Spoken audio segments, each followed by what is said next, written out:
Hi everyone, I'm Rodney Carter. I'm the Chief Executive Officer of the Dja Dja Wurrung Group. The Dja Dja Wurrung Group is a corporate entity, and really it's like a type of family business. It's made up of members that are Dja Dja Wurrung people, and our key vision is about creating healthy country and healthy people. And we do that by focusing on a strategic document that's called the Dalkunya Jar Healthy Country Plan. What we're trying to accomplish with healthy country and healthy people is to have a presence as Central Victoria's first people, a form of legacy from our ancestors that managed country with some freedom 200 years ago. So our position today is to bring some of that knowledge of the ancestors forward to today as modern people. And for us, water is a really significant part of the environment that we want to be able to have a voice again. So restorative projects for us then requires us to embed this cultural thinking into engineering the environment. And it's extremely challenging because in a fashion we're undoing what others have done to change landscape from its original form. So if we think of a river, creek, or a stream, they had an original way that they chose to move through landscape.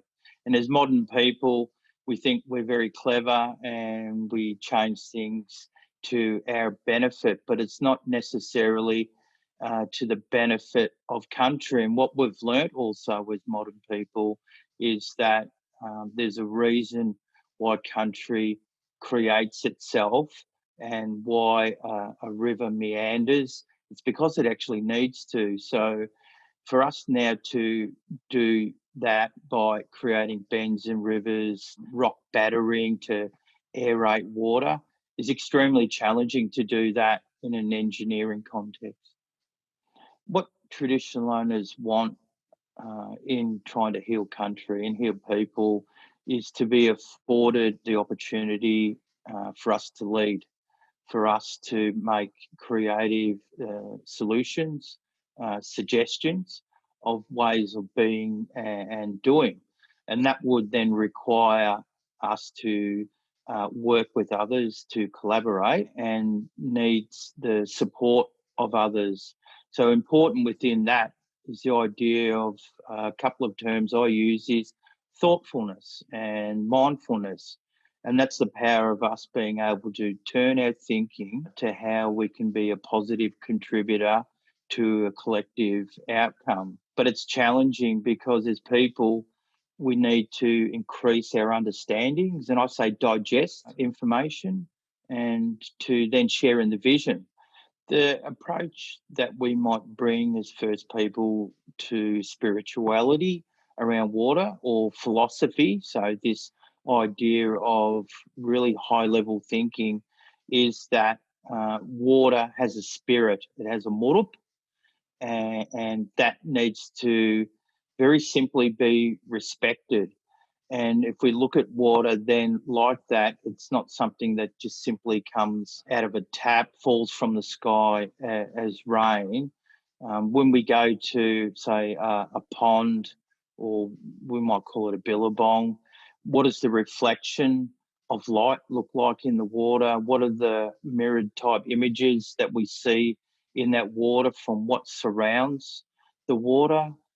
What sound does the water actually make when it ripples, if wind blows on it, if you throw a pebble into the water? So for us, I think it's trying to make our thinking a bit more sophisticated, perhaps. But in saying it's sophisticated, it's actually a very old, ancient way of thinking about how us as humans should connect with the environment. And so we also think when we see a stream or a creek and water's flowing over rocks and other things within that creek, that the water is actually singing. There's a song to how that water's trying to communicate to us. So then you open up your heart and your mind and you actually listen to what that water is singing to you. And that will be different for every person based on our own family's history and connection to, I say, the real world, the natural world.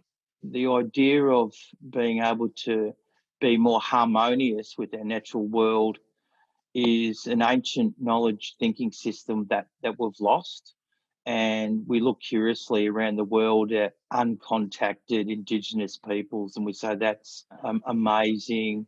We're curious, so we want to now investigate their world instead of being actually mature enough to leave alone.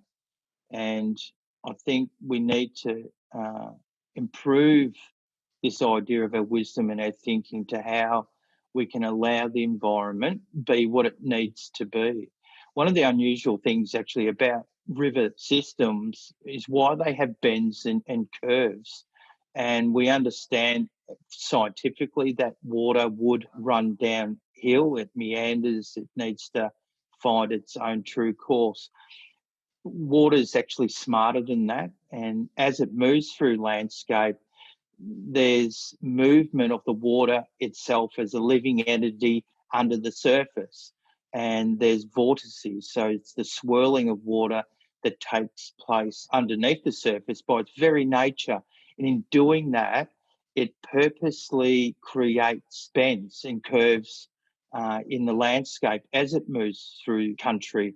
So, for my mind, water then actually does have a spirit, it does has a life, it's potentially got a soul, it's an entity.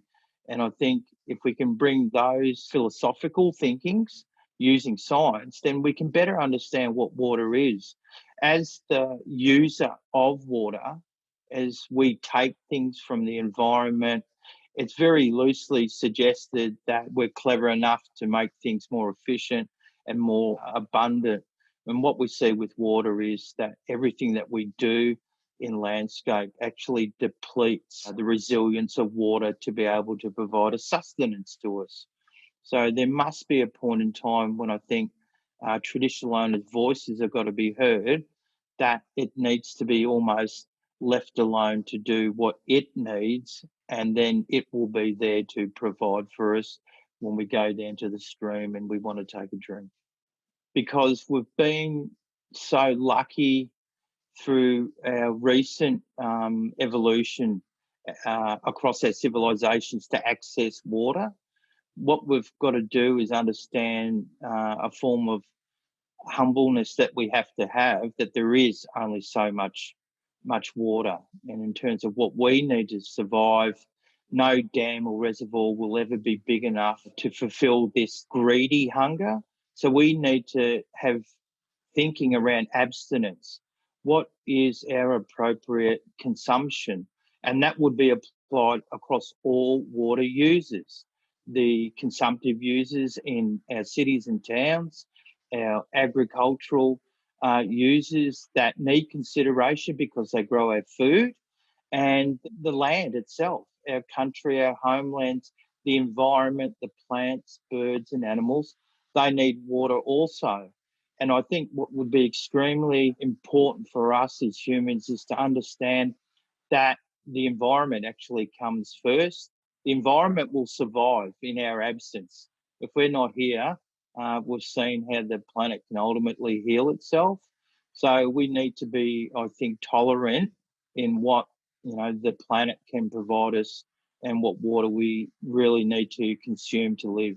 So to bring this idea of traditional owner thinking to all the players that currently work in water management is extremely challenging. There is an interest factor in this idea of ancient knowledge systems. And when I communicate that to you today, you might afford me forms of courtesy in listening to me, but you mightn't actually hear what I'm trying to communicate, because I actually want to come forward with a creative solution, a way to get us out of some of the problems we're currently dealing with. And when we're allowed actually to do something, so restorative works on a creek or a stream, when we deliver that water to somebody downstream, the beneficiary of what work we do here, they would be thankful. So it's challenging to communicate that as a principle around how we want to do restorative works. Now, once we're able to achieve an outcome, do those types of works, and take people to go and see it, they're much more considerate. Oh, we need to do this more. We need to do this somewhere else. This is so simplistic and it's cleverly functional. So it's what we need now, I think, to make water healthy again. Largely, traditional owners have been reasonably unsuccessful in being a strong influencer around water distribution. It's because that water's treated, I guess, so costly, so beneficial for many of our needs. So what we've seen with the recognition of traditional owner rights around water, it aligns with environmental water, or water that falls from the sky that lands on country. For me, is Dja Dja Wurrung water. And then others have decided now who owns that water through their systems and approaches. They decide to dig holes, build walls for dams and reservoirs to keep that water for a moment in time. They decide now through the regulation of the system when that water will be released, and that water will be used even for the environment. So, and I guess what we want to do going forward is try and have a position that country deserves water, and we need to be mindful of the amount that's there. I'm calmer in my approach when I say, for us in our rights recognition, what's happened to us, my ancestors and me as a descendant, that in a fashion our country is actually occupied. We are not really afforded the presence in our recognition, in our laws, in our constitution. And then that becomes really challenging about us not ceding our sovereignty. It's about taking a focus on that, my people are beautiful. They created a country, managed a country in a fashion that us today, as all Australians, have this affinity with that. This is why we love Australia. And largely it was my ancestors' life systems that created this. There's global influences, continents and that stuff, but largely Australia is so unique in this whole evolution of the globe and what happened across so many continents and land masses. So we need to hopefully try and reset that and help First People back to a place they deserve, because once we do that, it'll be a defining moment, I think, for us as a people. Water takes many forms, and we can cry for sadness, and a tear come from the corner of your eye, and we hope that you cry because you're happy and there's many fantastic things happen, and that tear rolls down your cheek, and that water has been a part of you, and when it leaves you, it'll go back into the system, and eventually that tear might contribute to water running down the stream through country somewhere where you live and your family might live.